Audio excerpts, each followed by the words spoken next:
So what is self-compassion essentially? It's essentially treating yourself with the same kindness, patience, and understanding you would offer somebody that you truly love. So it's, it could be, if you, think about somebody you love more, maybe, it's your mom or dad or brother or sister or nephew or niece. It could be your own child, right? So, how do you, think about the way you extend love for them, right?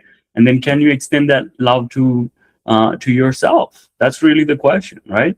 And think about it. Some of the activities that this what this would look like for you, right? It could be accepting and understanding the emotional pain that is challenging and that is painful for you, right? I think that's the best time to show self-compassion is during the time we're going through emotional pain. Not all the time. You won't be, if you look at your week or life, right? You're not always in pain, but there are times you're in pain, emotional pain. Well, so during those times, can you extend that self-compassion? The reason I also emphasize this is because this is not something I did early in my life, and that created a lot of disconnection with myself and a lot of self-criticism within me.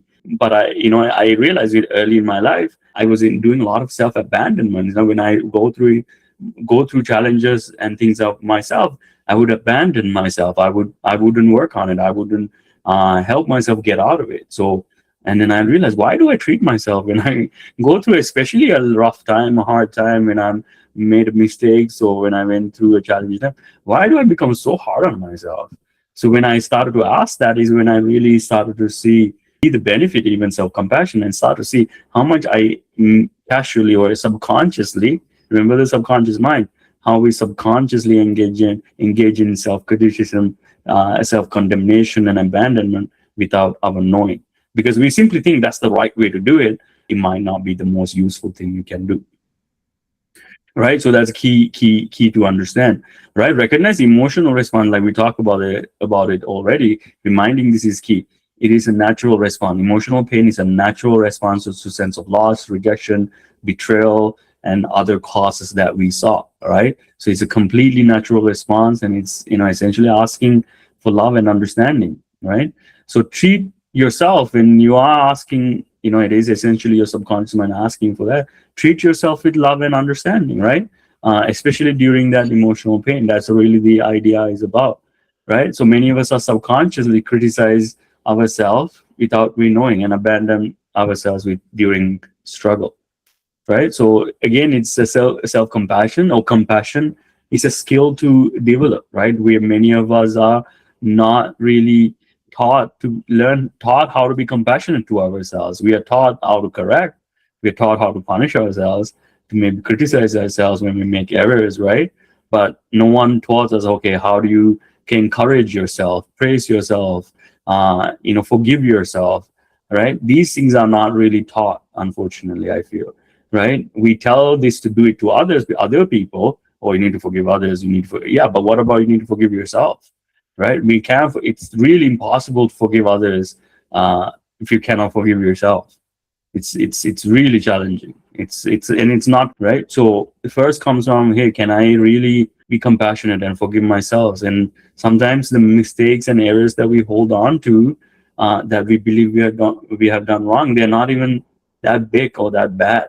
But because sometimes you believe you have certain, because it's, even if you're holding on to even guilt and things like that, it probably shows you that you're a good person who doesn't want to harm others or who don't want to make mistakes, right?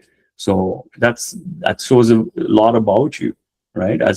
From the positive way, right? So recognize, one of the things I always tell people, like many people, especially people, especially who come to these sessions, my clients, I see that, you're doing your best with what you got, right? If you're spending time to, come to these type of sessions, learn from me, learn from other people, that means, like, what else do you really want? What can you really do more, right? You're doing the best with what you got. And that's important to remind yourself that. Sometimes we forget that, especially when we have certain expectations, certain things in life that we have missed, and losses, right? We really think, are we really doing our best? But if you really look back at your life, you really are doing the best with what you got, within the capabilities, within your capacity, within the ability within your nervous system, skills, emotions, right? We're doing our best with what we got. And then sometimes we do forget that I forgot this, I forget this sometimes, and it's normal. But remember that just as you have gotten things better, right? You have become better with things. You will also get better in the future as well. But remind yourself you are doing your best with what you got, and then you can get better in the future.